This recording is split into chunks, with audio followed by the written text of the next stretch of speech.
আসসালামু আলাইকুম। কুয়েতে প্রবাসী সকল বাংলাদেশি এমএস যোদ্ধাকে ঈদের শুভেচ্ছা জানাচ্ছি।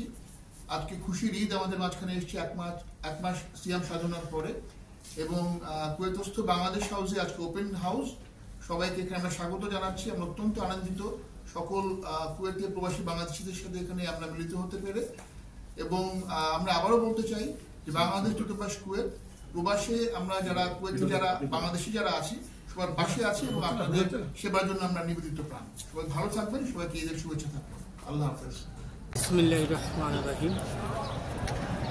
আর কুয়েত ঈদুল ফিতর উদযাপন করেছি আমরা, যেখানে আমরা করেছি এই মসজিদের নাম হলো মসজিদ আল কিবির, আরবিতে বলা হয় আর বাংলাতে বলা হয়। এই মসজিদটি কুয়েতের সবচেয়ে বড় একটা মসজিদ। আজকে আমরা প্রবাসে আছি, অনেককে মিস করতেছি, বন্ধু বান্ধব থেকে শুরু করে সবাইকে মিস করতেছি, ছেলে মেয়ে সবাইকে মিস করতেছি। তারপর আমরা প্রবাসে থাকি, অনেক না বলা কথা থেকে যায়। সবাইকে ধন্যবাদ। আসসালামু আলাইকুম, ঈদ মুবারক। এক মাস সিয়াম সাধনার পর আমরা ধর্মবান মুসলমান এই কুয়েতে রমজান শেষ করেছি। আজকে শাওয়াল মাসের প্রথম দিনে আমরা ঈদের উদযাপন করলাম। আপনি আজ এই প্রবাসী কুয়েতে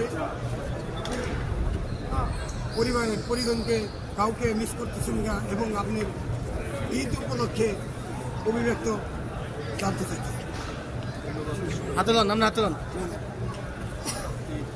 সবাইকে সকল প্রবাসীদেরকে আমি ঈদের শুভেচ্ছা জানাচ্ছি। আসলে আমরা এক মাস আমরা কুয়েতের মধ্যে আমরা এই সবাইকে পরিবারের সবাইকে মিস করতেছি। প্রবাসী ঈদ মানে বাংলাদেশ, আমরা চেষ্টা সোজা করেন না। এখানে নামাজ পড়ার পর সবাই মিলে আমরা এখানে অনেক আনন্দ করি। প্রবাসী ঈদ মানে আমি প্রবাসীদেরকে বাংলাদেশ শুভেচ্ছা জানাচ্ছি।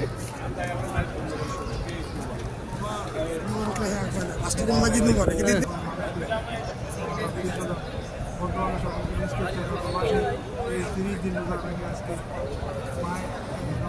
শেষ করে আজকে নামাজ শেষ করলাম ওদের বড় মসজিদে।